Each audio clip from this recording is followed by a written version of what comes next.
The Checkpoint is presented by GM Pharma, the first international multinational pharmaceutical company in Georgia. GM Pharma, to serve those who need it most.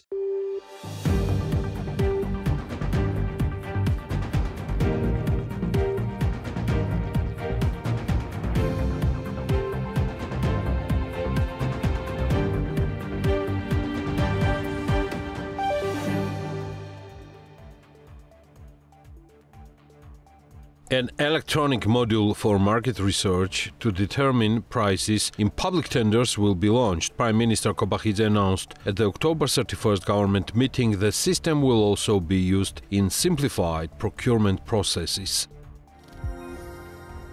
The Resource Development Agency will be abolished according to a government decree issued on October 27th. Under new decisions, the agency will be integrated into the National Tourism Administration. It will cease to exist as an independent entity starting January 1st, 2026. On October 31st, Prime Minister Irakli Kobachidze, Minister of Education Givi Mikhanadze and Minister of Economy Marian Krivishvili met with representatives of the major businesses to discuss the upcoming education reform. According to Kobachidze, the government presented an initiative to the Business Association proposing that university admissions be based on labor market analysis, which the government plans to conduct.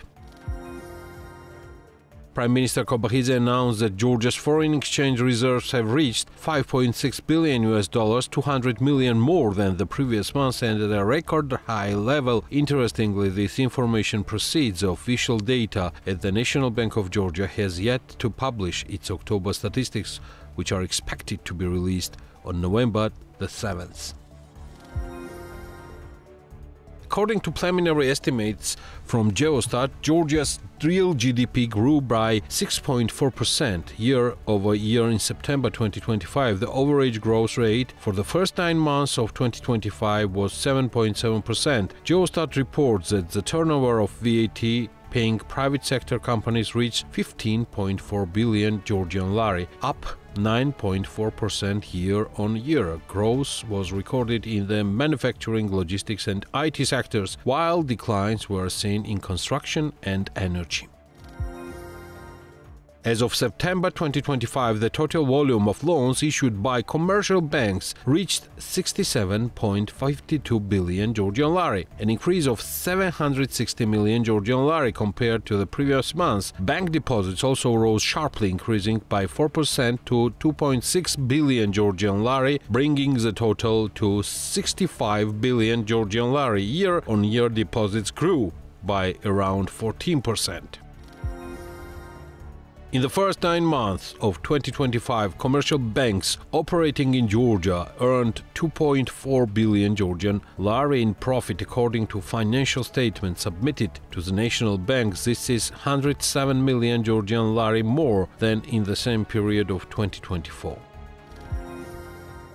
Silk Road Group has issued a 400 million euro bond, the largest corporate bond in the history of Georgia's private sector. The new 5-year security offers investors 7.5% coupon rate. Investors include major US and European financial institutions, with JP Morgan and UBS participating in the placement. Founder of the group, Georgi Ramishvili, stated that demand for the bond was 3 times higher than the supply, exceeding $1.3 billion, underscoring strong investor interest in both Silk Road Group and Georgia's economy. The Technical and Construction Supervision Agency has granted a construction permit for a multifunctional complex on the artificial Ambassador Island, Batumi. The project will feature an ultra-modern complex, the first building to be constructed on the island. Potential buyers already have the opportunity to purchase residential and investment real estate. The Russian energy giant Lukoil has announced plans to sell its international assets. According to the company, it has received an offer from Gunvor Group, a Cyprus-registered company, to purchase Lukoil International, the Austria-registered company that owns Lukoil's international assets. The value of the deal has not been disclosed. Minister of Infrastructure Reva Sokhadze addressed Parliament within the framework of interpellation discussing challenges in the projects of the Municipal Development Fund and the Roads Department. According to him, out of 214 projects managed by the Municipal Development Fund, 161 have encountered such issues, while 122 out of 135 projects under the Road Department have been delayed at least once. During the session, Sokhadze also spoke about changes to the white list and the advance payment system, the proper pricing of tenders and the launch of the new infrastructure projects. A day after the minister's address, former Deputy Minister of Infrastructure Koba Gabunia was arrested. He held the position from 2019 until the spring of 2025, resigning after the dismissal of then Minister Irakli Karseladze. The Prosecutor Office of Georgia has launched criminal proceedings against the former deputy head of the Revenue Service, Vladimir Khundadze, on charges of the abuse of official authority. The charges were filed in absentia. Vladimir Khundadze served as deputy head of the Revenue Service from 2019 to 2025, and previously from 2016 to 2017 he held the position of a head of the Customs Department of Georgia. This is The Checkpoints. I'm Elena Gwanjilashvili, author and the host of the show, and the Checkpoints team is ready to sum up business and economics week for you. The IMF has once again indicated its readiness to consider a new program with Georgia if the government expresses interest, according to Jihad Azour, the fund's director for the Middle East and Central Asia. He emphasized that Georgia is already a major beneficiary of the IMF's technical assistance projects, which support reforms and capacity development. GD Deputy Finance Minister Giorgi Kakauridze clarified that the Georgian government has not requested a new program and has no concrete plans in this regard for 2025. Unlike previous years, no reform direction has been identified that would necessitate starting a new IMF program at this time. Azour highlighted Georgia's strong economic performance, noting a 9.4% growth in 2024 and a projected 7.2% growth in 2025, alongside successful attraction of foreign investment and improved connectivity. These achievements, he said, reflect the country's ongoing reform efforts and the long-standing productive relationship with the IMF. He concluded that while Georgia's economy is performing well and benefits from IMF technical assistance, any new program would depend entirely on the government's request. The fund remains prepared to consider such a request if initiated. The economy in Georgia is performing well. The level of growth in the last few years exceeded 9%, for example, in 2024 it was at 9.4%, and we expect in 2025 to reach 7.2%. The economy has been able to attract FDIs, investors, and also increase its connectivity. The relationship between the fund and Georgia is very strong and long-standing. We have been helping Georgia throughout the reform journey and through programs, but also with capacity development. Georgia is one of the largest recipients of capacity development of the fund, and we were able to help Georgia implement some important reforms in the last decade. We have excellent relationship with the authorities, and if the authorities are interested in a follow-up program, the fund will be ready to look into this request. Over the past 5 years, 250 cases of elite corruption have been recorded, involving 221 high-ranking officials, including 38 ministers or deputy ministers, 40 MPs, 17 judges, and 67 municipal officials. The causes of elite corruption have not changed. The state remains captured, according to information released by Transparency International Georgia. According to the organization, for years, investigative bodies prosecutors, judges, and employees of the State Security Service and the Anti-Corruption Bureau have been involved in covering up corruption. They also note that the ruling party, Georgian Dream, presents the process of removing political rivals within its own team as a fight against corruption. Recently, the Georgian Dream-controlled prosecutor's office and State Security Service have begun speaking about corruption involving former high-ranking officials, TI says, and are almost daily providing the public with information about former prime ministers, former heads of the State Security Service, former defense ministers, and individuals associated with them regarding cases of concealing property worth millions of dollars, illicit enrichment, money laundering, and other similar crimes. For years, TI says, when Transparency International Georgia and investigative media were sounding the alarm about elite corruption, Georgian Dream called it falsehood and claimed that corruption had been defeated in the country. According to TI, now, however, they themselves acknowledge that for many years the country was governed on kleptocratic principles and that top government officials were involved in large-scale corruption schemes, stealing millions in budgetary funds from the Georgian army students and every Georgian citizens. According to TI, the fact remains that the causes of elite corruption have not changed. The state remains captured. For years, investigative bodies, TI says, prosecutors, judges, and employees of the State Security Service and the Anti-Corruption Bureau have been complicit in covering up corruption. Now, Georgian Dream is presenting the removal of political rivals within its own ranks as a fight against corruption. According to TI Georgia, in reality, elite corruption was and remains much more extensive, the statement concludes. According to data from the Revenue Service, 988,852 individuals in Georgia received salaries in September 2025. Among them, 286 employees earned more than 100,000 lari during the month, with their combined income exceeding 126 million lari, including taxes. At the same time, the number of low-income earners remain high. The statistics show that 10,516 people received salaries below 100 lari, with a total payout of 566,000 lari approximately distributed among them.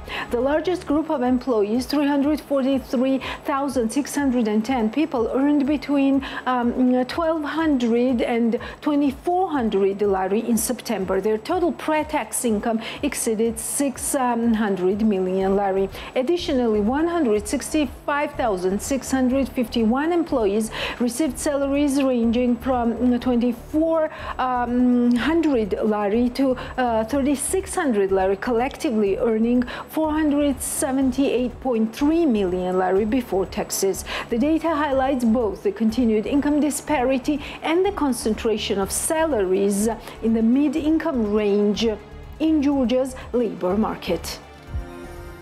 According to the National Bank of Georgia, in line with the current situation in the foreign exchange market, the bank continues to replenish international reserves. In September, as a result of interventions on the BMatch platform, the NBG increased foreign exchange reserves by 100 million USD, bringing the country's total international reserves to over $5.4 billion. International foreign exchange reserves are a key guarantor of the country's macroeconomic stability. According, the NBG consistently focuses on replenishing reserves in line with the bank's stated policy. When market conditions allow, the National Bank works to increase the country's international reserves. The National Bank of Georgia will publish updated data on foreign exchange market operations on November 25, 2025, the bank said in a statement. Silk Road Group has successfully completed its inaugural international bond offering, a $400 million, 7.5% 5-year senior unsecured guaranteed bond under the regulation S Rule 144A. The transaction marks a significant milestone for the group and for Georgia's private sector capital markets. The issuance was jointly led by JP Morgan and UBS as joint lead managers, book runners, and rating advisors. This landmark deal represents the largest private corporate issuance ever from Georgia, the tightest spread achieved by Georgian private issuer, and the first international issuance from the country since July 2024, effectively reopening the market for Georgian borrowers. Alongside the aforementioned leading international investment banks, the co-lead managers of the transaction were TBC Capital, Galton Taggart, and the international brokerage and investment bank Oppenheimer. The legal aspects of the transaction were overseen by the global law firms Baker McKenzie and Dantons in collaboration with local partners Dantons Georgia and BLC. Audit services were provided by KPMG. The transaction generated a peak order book exceeding $1.3 billion, underscoring strong global investor confidence in the group's credit profile and growth trajectory. What else was new in business this week? On to Natia Taktakishvili. Eagle Hills officially opened its sales office in Tbilisi on October 21, where Georgian Prime Minister Irakli Kobakhidze praised the company's entry into the country's market as a historic milestone for Georgia's urban and economic development. Kobakhidze highlighted Eagle Hills' global reputation for quality and innovation, noting that the projects would bring over $6 billion in foreign direct investments. He expressed gratitude to the company's founder, Mohammed Alabar, and its United Arab Emirates partners for their commitment. These projects will create thousands of high-paying jobs, strengthen Georgia's position as a regional investment hub, and enhance the urban appearance of Tbilisi and Batumi. Kobakhidze said, "I am confident they will become another calling card for our country. On behalf of the government, I promise full support and assistance." United Arab Emirates-based development company Eagle Hills has unveiled an ambitious plan to invest $6.6 billion in Georgia, including creation of artificial bay and yacht port on a 260-hectare area in the north of Gonio. According to the project materials published by the company, the Gonio development will feature a new yacht club surrounded by luxury hotels, apartments, complexes, villas, restaurants, and high-end shopping centers. Askaneli has officially opened a modern brand new wine factory in Bakurtsikhe with an investment of €20 million, including 14 million lari in financing from TBC Bank. The facility, located at a key regional crossroads, is expected to become a major agro-industrial hub in eastern Georgia. The opening ceremony was attended by Levan Meghuzla, head of National Wine Agency, Gocha Chkhaidze, Askaneli's founder, and Vakhtan Butskhrikidze, CEO of TBC Bank. The new factory located in Bakurtsikhe will become a regional agro-industrial hub due to its strategic location. This investment will provide a stable delivery point and the most important support for Georgian farmers, Askaneli notes. The enterprise will employ around 100 locals, has a processing capacity of 22,000 tons of grapes, equipment with advanced stainless steel fermentation tanks, and unique two-stage distillation system capable of processing 130 tons of wine per year. The facility ensures high-quality brand production. According to Chkhaidze, the project represents a foundation for the future of Georgian brandy and wine, supporting farmers' rising production standards and establishing a new cultural landmark. Multi-brand luxury boutique and online store Boygers has released its financial report for 2024, showing sales exceeding 80 million lari in the first year of the operation. The store, which officially opened in February 2024 at Rusavelli Avenue in Tbilisi, represents top luxury brands such as Prada, Valentino, Yves Saint Laurent, Gucci, Bottega Veneta, Louis, and Tom Ford.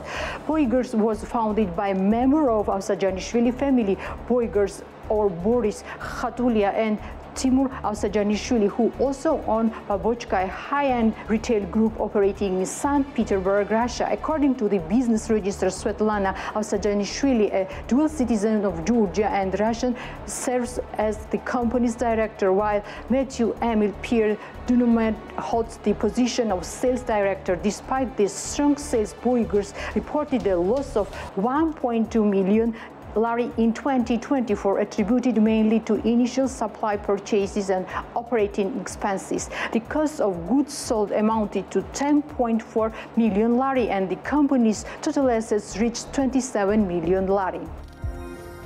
First official stores of French premium fashion brands Magie Paris and Sandro Paris has been opened in Georgia in partnership of Bank of Georgia. The boutiques are located at Rousseau Avenue, one of Tbilisi's main shopping destinations. The exclusive franchise rights for both Magie and Sandro belong to the company Z&AG in Georgia, a company within the North Group founded in 1997. Over nearly 3 decades, North Group has become one of the country's leading retail operators, employing more than 1,000 professionals and representing renewed brands such as Burberry, Polo Ralph Lauren and New Yorker. For 14 years, we have been introducing world-famous fashion brands to Georgian customers. Now, with the financial support of Bank of Georgia, we're proud to open the first official Magie Paris and Sandro Paris stores together, spanning on the area of 120 square meters. By the end of the year, we plan to launch another luxury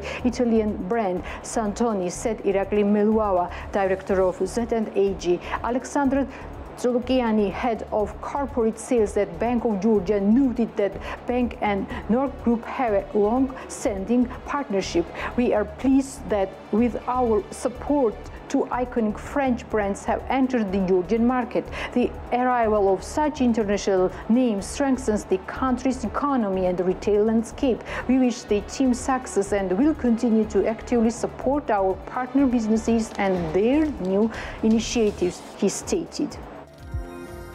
Ia Gedevanishvili, founder of the travel company Check-in Travel, declared that the interest in Georgia among Uzbek tourists is on the rise. She told BMDG that over the past 3 years, the company has brought around 30,000 tourists from Uzbekistan to Georgia. According to the data from the first online months of 2025, Uzbekistan ranks among the top 15 countries for the number of visits to Georgia. Gedevanishvili noted that Uzbek tourists are primarily interested in seaside destinations, though interest in their region of Georgia is also growing. Our company has been operating in the Uzbek market for 6 years. Over the past 3 years, we have brought about 30,000 tourists from Uzbekistan to Georgia. From May to September, we operate daily charter flights to Batumi and Tbilisi, sometimes even adding extra flights to meet high demand, she said. As of Gedevanishvili, Check-in Travel records about 30% annual growth in demand and plans to promote Georgian winter visits to Uzbek tourists for the first time this year. The company recently participated in a business exhibition in Tashkent organized by the Sales Association, where it represented tourist opportunities in Georgia to the Uzbek audience. The founder of DIO, Thomas Daushvili, stated on BMG TV that the greatest challenge for any business is maintaining balance between the interests of employees, employers, and consumers. According to him, wage growth does not always reflect productivity level, and it's often determined by market dynamics. I'm always happy when salaries increase and the business has the funds. However, the key is to maintain the right balance among the 3 sides: employees, employers, and the most important, consumers. Managing this balance is one of the hardest tasks for any business leader, Daushvili said. He noted that while salary increases are essential for improving living standards, they also push prices upward. When living standards rise, it also drives wage growth, but this puts pressure on business. If wages increase, either prices must rise or profits must shrink. Rising price is easiest option, but it can reduce sales, he explained. Daushvili added that it's difficult for Georgian businesses to make long-term plans in the current economic environment, especially given the significant outflow of the workforce abroad. Georgia's textile industry is facing a severe downturn, with exports of locally produced clothes declining steadily and foreign interest fading. According to the business representatives, many garment factories have already shut down and the sector is on the verge of collapse. Natalia Chkheidze, founder of Onistyle company, said that instability in the country has made investors lose confidence in the Georgian market. Quite a few ateliers and factories have closed. We are trying very hard to sustain production, but the loss of export orders has hit us hard. Some companies are barely surviving, while most have shut down entirely, she noted. Chkheidze added that this decline has been building up for some time and the situation has now reached a critical point. We can say that the sector has practically died, she said. According to her, the main reason is the growing fear among the foreign partners and investors. Stability is crucial not just for exports but also for the domestic market. Investors are avoiding Georgia because of uncertainty. No one will risk investing 100,000 USD or more here when fear dominates the market, Chkheidze explained. Pomona Organic, a Georgian-founded organic juice brand and one of Amazon's top-selling products for years, is set to appear on the shelves of used supermarket chains next year. According to co-founder Levan Kakhadze, Pomona Organic has already sold more than 10 million bottles of Georgian-produced juice in the U.S. The brand, launched 8 years ago, offers 24 varieties of 100% U.S. certified organic juices, including pomegranate, beetroot, and cherry, all produced in a certified organic factory in Georgia. Pomona Organic has been an official Amazon supplier for 5 years after signing an agreement with the company in Seattle. A 12-bottle pack of its juices currently sells for about $50 USD on Amazon. The company's next milestone is retail expansion. Negotiations are underway with whole supply chains, one of the U.S. leading organic retailers under the Amazon umbrella. Depending on the agreement, Pomona Organic products might appear in several states, first all be rolled out nationwide.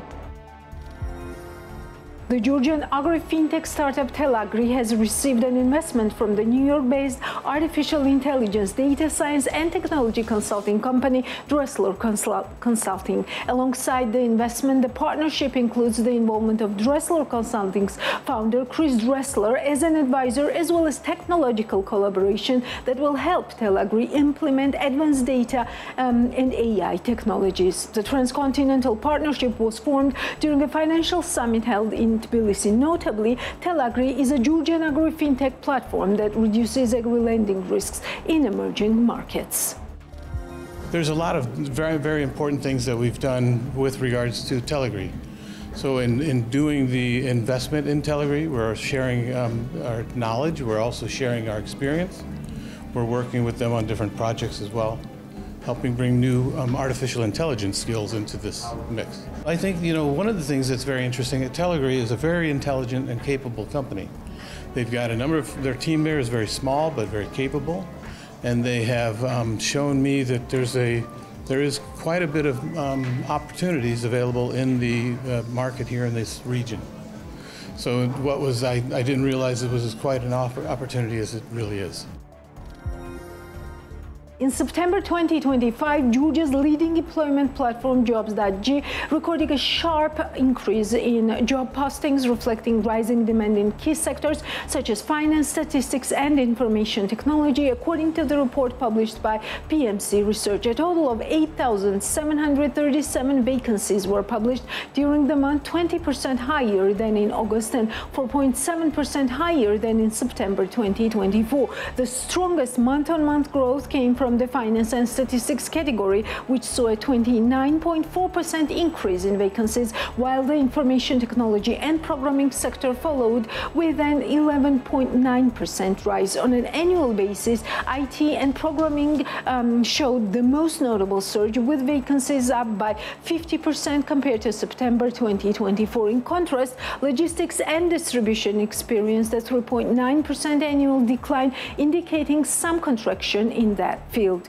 A broader look at the third quarter of 2025 from July to September shows that a total of 24,199 vacancies were posted on jobs.g. Despite the strong September performance, the quarterly total was 0.7% lower than in the same period last year. The decline was primarily driven by the logistics and distribution minus 4.5%, and administration and management minus 4.4% sectors, both of which saw reduced hiring activity. However, other key industries continue to expand. The information technology and programming sector recording 973 job postings, up by 33.5% year-on-year. The finance and statistics category saw 4,789 listings, an 11% increase, while sales and purchasing accounted for 6,404 vacancies, growing 9.5% compared to the third quarter of 2024. Overall,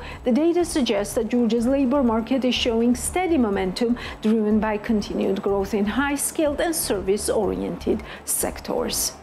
More on economy this week in our brief overview.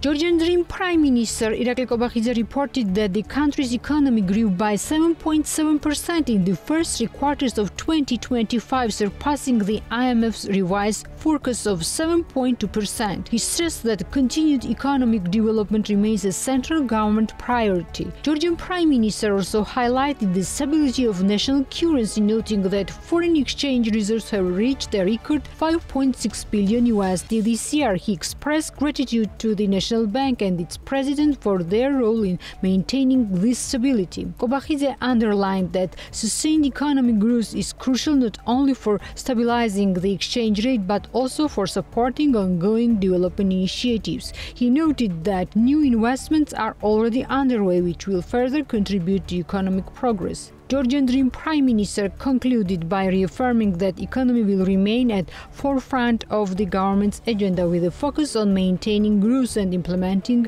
development projects as well. Commercial banks operating in Georgia earned a combined $2.4 billion in net profit during the first 9 months of 2025, according to the financial statement submitted to the National Bank of Georgia. This figure represents an increase of $107 million, or 4.6% compared to the same period in 2024. Bank of Georgia once again topped the ranking, reporting a net profit of $1.2 billion between January and September 2025, which was an increase of 18% year-on-year. It was followed by TBC Bank, which posted $900 million net profit, up by 1% year-on-year. The third place was occupied by Liberty Bank, earning $94.5 million, marking a 12% rise compared to the same period last year. At the other end of the ranking, 4 commercial banks reported losses. The largest loss was recorded by VTB Bank, which reported a negative balance of $41 million, with its operations in Georgia have been largely suspended since February 2022, following the international sanctions imposed on its parent group. Starting January 1, 2026, companies registered on the white list and participating in state procurement will be required to submit a bank guarantee covering 60% of any advance payment under a contract. The regulation, adopted by Chairman of the State Procurement Agency, updates the rules and conditions for the white list. The reform aims to reduce financial risks associated with advance payments and ensure high-quality contract performance. Paying an unsecured advance payment carries a certain risk of a company fails to fulfill its obligations. That's why we decided to gradually increase the guarantee amount. This process will not affect existing contracts and ensures a fair transition to new models, said the Infrastructure Minister Reva Sokhadze. Sokhadze noted that the approach will encourage companies to improve financial stability and quality standards. This is an opportunity for businesses to strengthen their company, but there can be no compromise on either quality or deadlines, he added. In addition to increasing guarantees, this ministry is working on a new pricing system based on market value principles for state procurement. The reform is expected to promote fair competition in the construction sector. The new regulations will apply to the companies participating in state procurement after the registration on the white list. The Ministry of Finance has postponed Georgia's property tax reform, meaning no legislative amendments will be introduced this year. The delay reflects the need for careful analysis of any changes, particularly the 40,000 lari income threshold, due to their direct impact on the municipal budget. First Deputy Minister of Finance Giorgi Kakauridze explained that unlike other taxes, property tax revenue goes entirely to local governments. Any modification of property tax directly affects each municipality's revenue, so thorough preparation is necessary, he said. Kakauridze emphasized that property area, not income, should be the main criteria for taxation. Benefits should also depend on property size. For example, having 40,000 lari in income while living in 500 square meter house does not reflect proper logic for taxation, he noted. He added that long-term reform similar to Estonian model could shift the tax entirely to land value rather than property assessments. In 2024, local governments collected 82 million lari in property taxes from individuals, highlighting the importance of a carefully structured reform. In the third quarter of 2025, Georgia welcomed 3 million international non-resident arrivals, marking a 6.6% increase compared to the same period last year. Most visitors, 40%, were aged between 31 and 50. Out of these arrivals, 2.5 million were visits, 6.8% higher than in Q3 2024, with 2 million classified as tourist type visit, up 9% year-on-year. The majority of visitors came from Russia with 26.1%, followed by Turkey with 16.5% and Armenia with 11.8%. Most visits were for holidays, leisure and recreation, with Tbilisi and Azour receiving the highest numbers at 1.31 million and 1.27 million visits respectively. Repeat visits accounted for 73.3% of total visits. Visitors stayed an average of 6.3 nights, slightly longer than 6.2 nights in Q3 2024.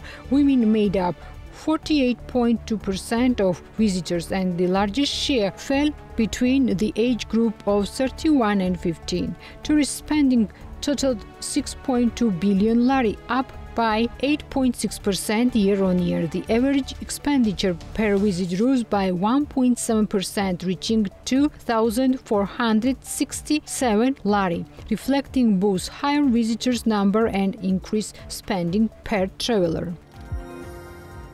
Georgia's airports served 6.5 million passengers in the first 9 months of 2025, a 14% increase compared to the same period last year, according to the Civil Aviation Agency. Tbilisi International Airport handled nearly 4.1 million passengers, 12.0% increase year-on-year, while Kutaisi International Airport recorded about 1.4 million passengers, 10% increase compared to the previous year. The strongest growth came from Batumi International Airport with 995,000 passengers, up 32% from 2024. Air cargo also grew significantly, reaching nearly 26,000 tons, a 50% increase compared to 2024. Overall, airspace use, including takeoffs, landings, and overflights, rose 5%, totaling 229,000 flights. Among airlines, Wizz Air Hungary remained the market leader, carrying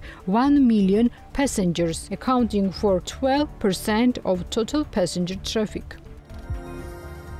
I thank you for your commitment expressed at the highest level and steps already taken not to allow circumvention of EU sanctions vis-à-vis Russia, reads the official letter which the Georgian government received from EU sanctions envoy David O'Sullivan. The letter, released by the Georgian Ministry of Foreign Affairs, is addressed to Foreign Minister Mak Abochorishvili and Minister of Economy and Sustainable Development Mariam Kvrivishvili. The letter from the European Commission Directorate General for Financial Stability, Financial Services services and capital markets signed by David O'Sullivan underscores the Georgian government's readiness and constant availability to address any question related to sanctions circumvention. I thank you for your commitment expressed at the highest level and steps already taken not to allow circumvention of EU sanctions vis-à-vis Russia, as well as for the constant availability of your authorities to address any question related to sanctions circumvention. I have previously shared with you a list of common high priority items, 50 harmonized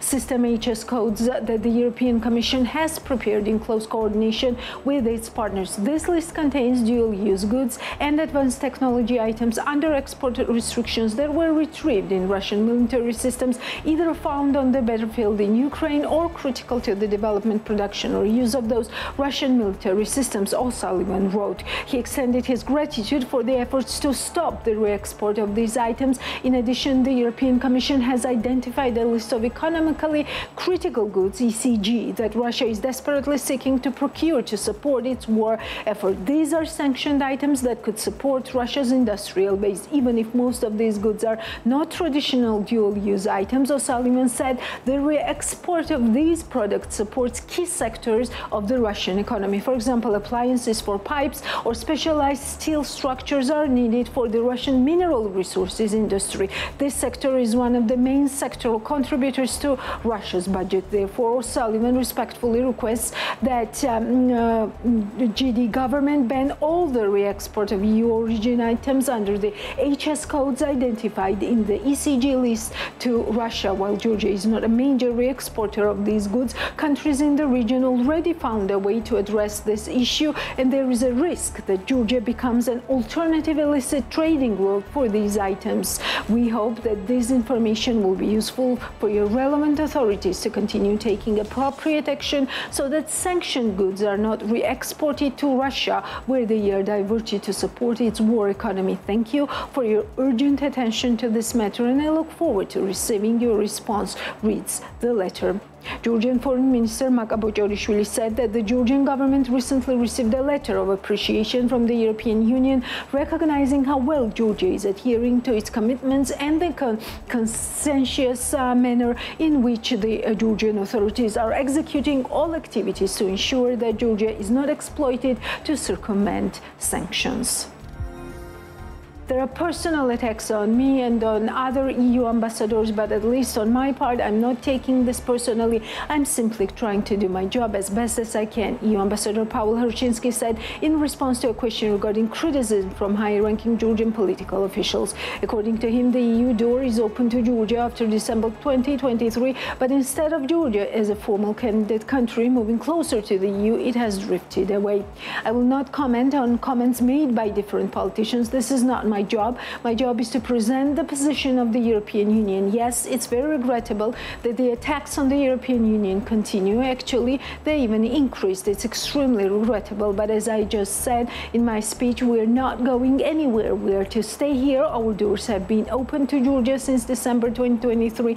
Georgia is formally a candidate country for EU membership, and it's up to the Georgian authorities to walk through these open doors. What we see since that historic moment of Georgia becoming a candidate country for the European Union is unfortunately precisely the opposite. Instead of Georgia getting closer to us, Georgia is drifting away. It's very regrettable. Yes, as you said, there are personal attacks on me and on other EU ambassadors, but at least on my part, I'm not taking this personally. I'm simply trying to do my job as best as I can, said Herczyński.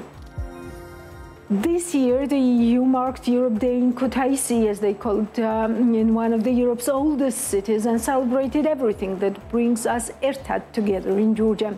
In this special video that I will be running for you in a moment, the ambassadors of the EU member states, Paweł Herczyński, ambassador of the European Union to Georgia, Petr Kubernat, ambassador of the Czech Republic, Edith Medne, ambassador of the Republic of Latvia, Melin Arakelian, ambassador of the Kingdom of the Netherlands, and Darius Vitkauskas, ambassador of the Republic of Lithuania, share their thoughts on Europe Day. I'm I'm very happy to be today in Kutaisi together with my colleagues from other EU member states. We are very strong in our national identity and we are proud to be together with democratic and rules-based world. Lithuania and Georgia has been for many years very close related to each other. We are proud to be here. It is a great pleasure and honor for me to be here in Kutaisi. Such a historical place that has given birth to so many famous Georgians that have contributed so much to the history of Georgia.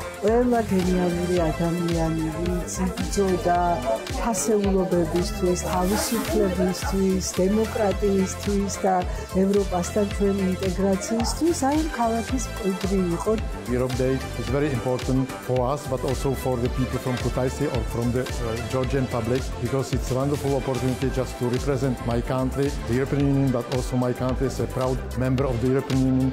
Amas vaketet imitom rom gvjera sakartvelosi iseve rogord sakartvelos mosach leobas sgera Evropis.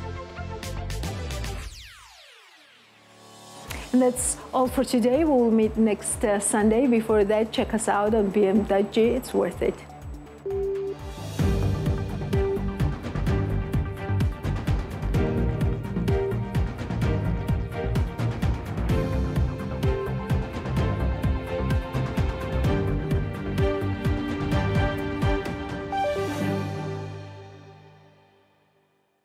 The Checkpoint is presented by GM Pharma, the first international multinational pharmaceutical company in Georgia. GM Pharma, to serve those who need it most.